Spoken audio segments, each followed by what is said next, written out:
Hey everyone, welcome to another video. Thank you for tuning in. So as you can see by the title, I started planning a 1,500 mile or so trip for the holidays. And I gotta tell you, I got range anxiety really quickly. So, and also there's a couple little Tesla news updates. So let's get on with the video.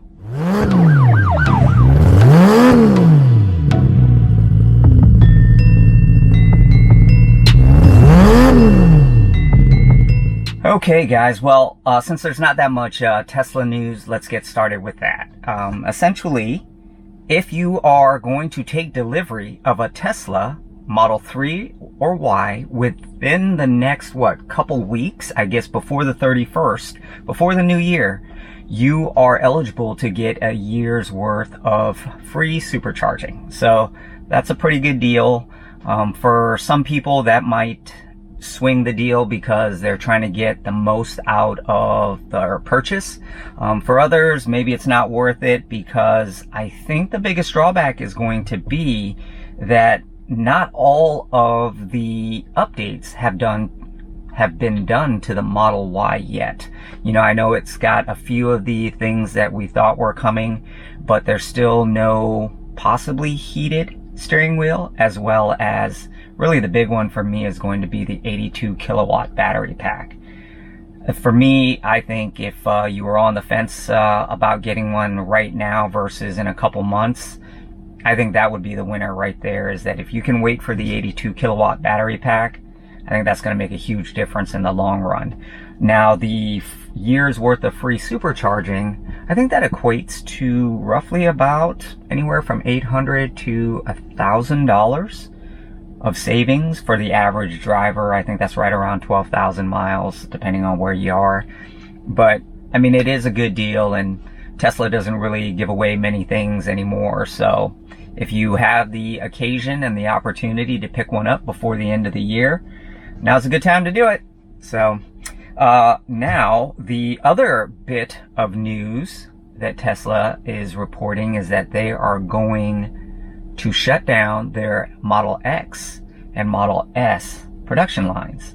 And rumor has it that it's going to be refreshed. That's what everybody's thinking, is that they're going to go ahead and put those lines in place so that they can produce the updated Model S and Model X. Now, I would have to agree that that's a pretty good reason to shut down the lines. It makes sense, especially since Plaid is going to come out next year, and also since the Model S and X have not been selling as well as the Model 3 and the Y. Obviously, the price points makes a difference, but I think they've kind of grown long in the tooth now, and it's time for them to be refreshed.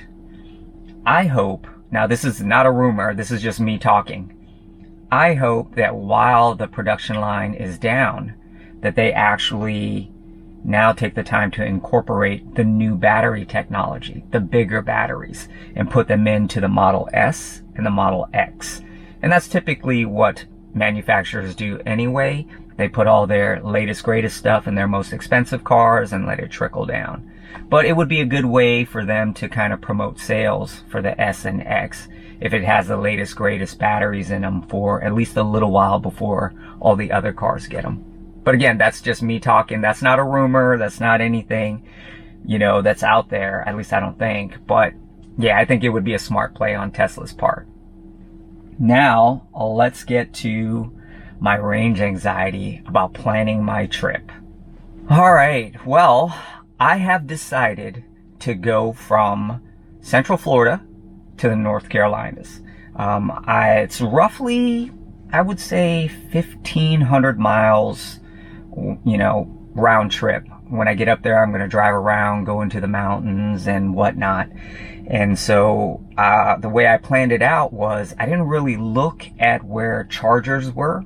I didn't even think about that. We picked a location where there was going to be some great outdoor things, some hiking, possibly some snow, yes, Floridians want to see snow, just like probably people up north want to see the sunshine. But yeah, so I thought it'd be a great opportunity to go up there, and I thought right away, why not take the Tesla? And so we picked a spot, booked it, a little Airbnb in the middle of nowhere. And you can already see where this is going. In the middle of kind of not so populated place. Well, Tesla chargers aren't readily available in that area. So within 10 minutes, I have to tell you, looking and kind of worrying about it, the words just flew out of my mouth. I mean, I said, oh my gosh, why don't we just take another car? This is just going to be crazy. It's going to be too stressful. And then I had to reel it back in and go, no. I'm just being overly, anxious about the whole thing. But I actually did think about taking another car just because I was so frustrated with trying to figure out, well, where's the nearest charger? What am I going to do for charging? What if I can't use the 220 or 240 volt outlet at the Airbnb overnight? And then I started thinking about, well, if I have to go an hour out of my way to get a charge every morning so that I can drive for the rest of the day through the mountains and everything, because I'm guessing with the cooler weather and the grade of the mountains that I'm probably going to eat up a lot of charge very quickly, that my some estimated 280 miles of range is probably going to drastically be reduced. So again, all those things just ran right into my head, and I got nervous right away. So nervous that I ended up becoming a member of ChargePoint and a member of Electrify America. And I went so far as to try a local ChargePoint here right down the street from me. It's actually at a BMW dealership. And I think a lot of them, not all, but a lot of them are level 2 chargers. And if you don't know, a level 2 charger only gives you approximately 23 to 25 miles of range per hour. That is going to be an incredible amount of time sitting at a charger. 4 or 5 hours at a charger just to get 120 some odd miles. That's going to be crazy.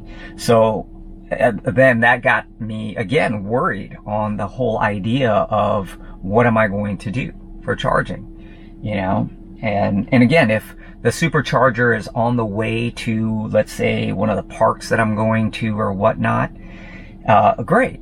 But if I'm going the opposite direction and there's not one readily available, again, it started making me really question how feasible this was going to be for me. And I really did get worried about it.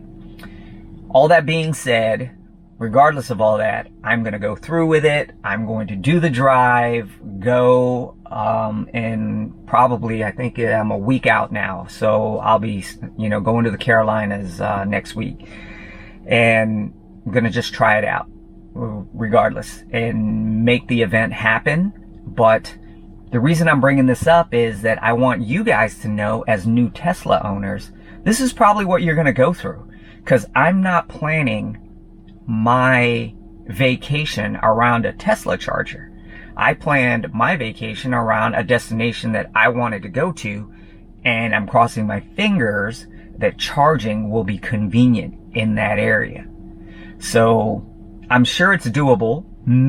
Hundreds and thousands of people have done it. And so I'm not the only one, and I'm not going to be the last one or the first one, so I'm sure it'll be fine. But again, it does bring up that, oh my gosh, that range anxiety, that you just never really experience in a traditional vehicle. So I wanted to share that with you guys because, again, I think you're going to go through it when you plan your first big trip. And I think it's something that we all have to get over and see just how much it's going to affect us. I know that when I plan the trip out as a regular car, if you drive straight through, it will be roughly about 10 hours drive. And then you throw in a gas stop or two, probably two, you're probably about 10 and a half hours nonstop eating on the way in your car. When I planned it out on the Tesla app, it put me at 12 hours. A little over 12, like 12 hours and 5 minutes. So that adds that 2.5 hours. That's something that I personally am going to have to get used to, because I'm used to just driving through, wanting to get there and then enjoying everything while I'm there. This is going to make me slow down and actually have to enjoy the stops that I'm at and take the time to try to figure out how to enjoy my other rest areas or charging stations, and kind of take a different approach to traveling. I'm not saying it's bad, but for me, this is definitely going to be something that I don't really know if I'm going to be a fan of, you know, and I'm going to take you guys along for that drive. So I hope you guys tune in for that. That being said, you know, I still am anxious about it. I'm going to do it, and I think it'll be great and it'll be no problem. But it's just that mental hurdle of getting over, what do I have to do for charging while I'm up there in a location that isn't necessarily conducive to superchargers? You know, so we'll see. Also, on the next video, which I hope to have up within a couple days, is the frunk. I got the Handshow automatic frunk opener, and I'm gonna install that before I go on the trip, so that I'll have that, as well as a couple other things that I got that I'm hoping to get the car ready for the trip. So thank you again, guys, for tuning in, and I hope to see you on the next one. And remember, please go to your car meets, enjoy what you have, and have fun with your mods, guys. Take care. We'll see you on the next one.